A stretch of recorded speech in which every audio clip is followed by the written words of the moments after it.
Apple has announced its new iPhone 3GS, with the S apparently standing for speed, with a faster processor and tweaked guts. Though we don't yet know about the amount of RAM, critical in my view if we're to avoid crashes every time we boot up a big game. The new iPhone 3GS comes with either 16GB or 32 of internal storage, will have A2DP at long last, a 3.2 megapixel autofocus camera with video recording, yes, but still no flash. And like the N97 later in this show, there's a digital compass, the flavour of the month it seems. iPhone OS 3.0's turn-by-turn navigation features have enabled TomTom to step in with a version of their famous software demoed at Apple's developer conference. Existing iPhone owners will be able to download and install OS 3.0 in a couple of weeks. Nokia's long-awaited Ovi store has finally gone live with on-device clients for almost all S60 smartphones and many Series 40 feature phones. Although about more than just applications, these inevitably take centre stage. Initial impressions are that it's a huge improvement on their old download system, but that it's still fairly immature in terms of client speed and store content. Watch this space.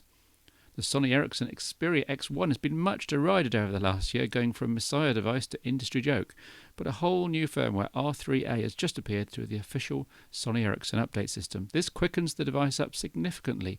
Maybe it's possible to recommend the X1 at long last, just as the first spy shots of the X2 are sighted.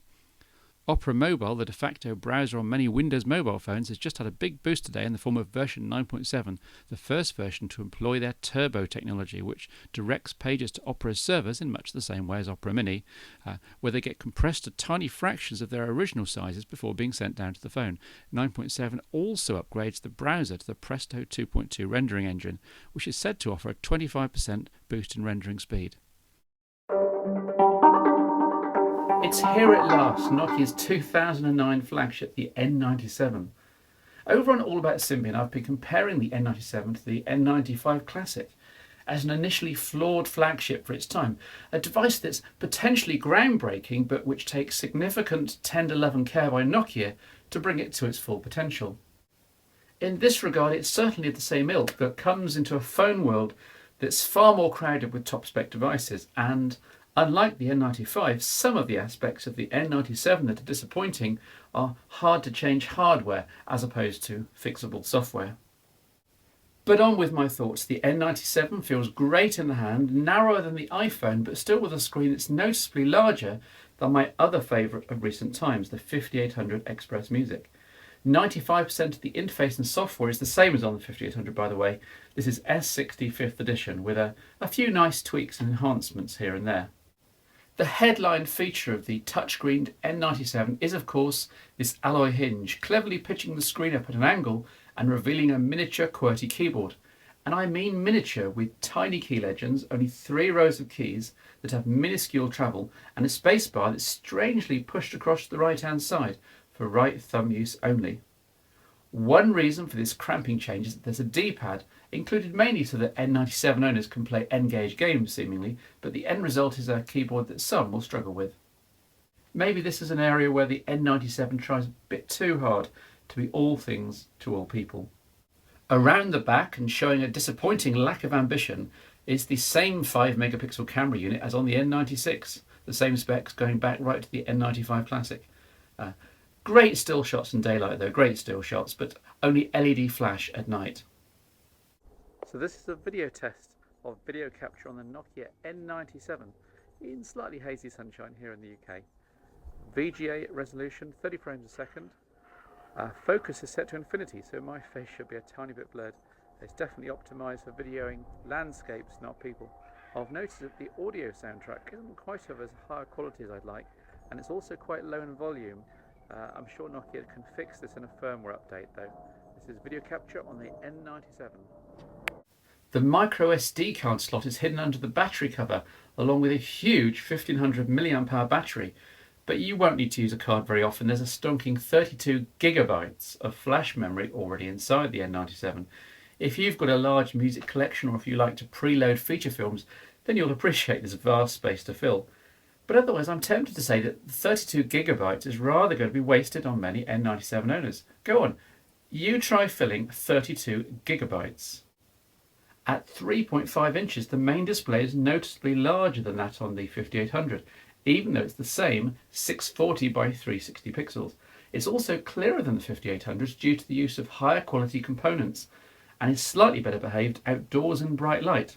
There's a vibrator providing haptic feedback to every screen tap, though it's quite low frequency, and I was afraid at one point that a bee had become trapped inside. Booting up the N97 reveals one of the biggest improvements over the million-selling 5800, the new widgetized home screen. It has been implemented almost perfectly, with 5 customizable slots into which you can plug a selection of social networks, music control, weather, application shortcuts, favorite contacts, and a lot more. Some of these are live in that real-time data is loaded up in the background. Tapping on a widget brings up its full screen version, as you'd expect. Press the S60 Applications menu key and you're in familiar S60 territory, specifically the first touchscreen iteration as seen on the 5800, reviewed in Show 73. It's fairly pleasant and easy to navigate around, but you'd never call it elegant in the same sense that the interface in the iPhone or Palm Pre is.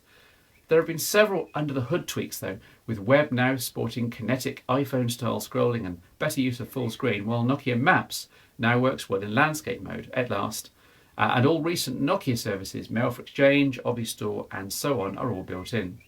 In terms of processor speed and general performance, the core chip runs almost 20% faster than that in the 5800, resulting in a speed up that's noticeable. Everything's that bit snappier, and most of the time I had no complaints about the speed of the N97. Free RAM after boot up and after all the home screen widgets are loaded was a lowish 46 megabytes, but I'd expect this figure to rise in future firmwares. Although there's no stylus included on the phone itself, everything's intended to be driven from the touchscreen, D-pad and keyboard, there is a stub stylus that you can hang from the phone or keyring as needed. Also of note in the box is that there's no TV out cable, but with 95% of users not using theirs, this is a sensible decision from Nokia, and I dare say the most zealous N97 power users will already own such a cable, if not 4 in my case, from previous N-series devices. Despite some excellent points though, the display and the home screen widgets for example, and even allowing for a degree of enhancement by Nokia in upcoming firmware upgrades, I couldn't help but feel a little disappointed by the N97. If you're going to stick a QWERTY keyboard on a phone, make it a damn good one. Otherwise you might as well just stick to an on-screen QWERTY layout as on the 5800 and enjoy the robustness benefits of a one-piece design. The N97 has now inherited from the N95 8GB the title of most densely packed few inches of silicon in the phone world. But is it enough? Camera fiends will be looking for 8 megapixels and above, preferably with xenon flash. For them, the N82 is still the best real-world camera-toting smartphone, and they'll doubtless be looking forward to the Sony Ericsson Satio. Email and office fanatics will be looking for a better and more standard QWERTY keyboard. The ageing Nokia E90 still reigns supreme here, to be honest. Music fans will find the 5800 Express Music better and louder and with an instant access media bar, or might prefer the dedicated hardware music controls on, for example, the potentially underrated N96. For my own perfect device though, I'm still waiting, maybe for the N99, the iPhone 5, the Google G3. In the meantime, this is the Nokia N97